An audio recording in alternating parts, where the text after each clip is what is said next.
मज़ीद वीडियो देखने के लिए सब्सक्राइब पे क्लिक करें और साथ में बेल आइकॉन पे क्लिक करें।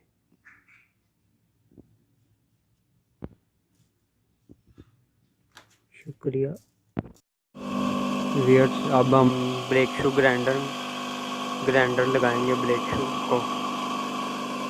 ये देखें,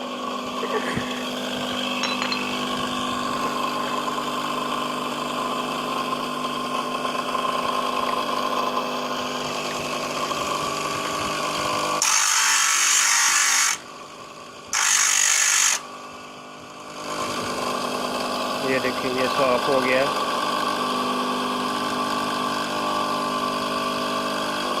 इसको हमने साफ करना है। ये मैजिक बाहर आई है, इसको हमने साफ करना है।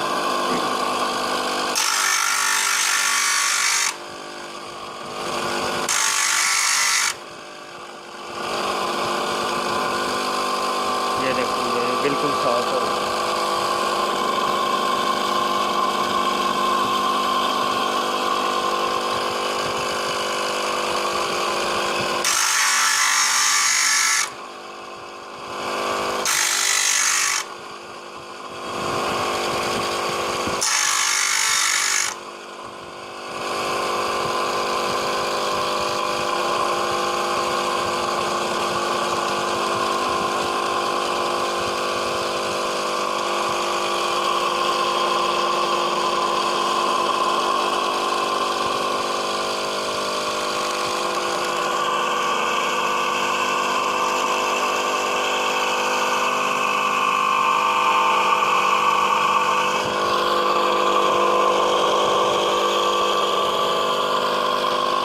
इसके बाद हम पैकिंग करेंगे ब्रेक शू की।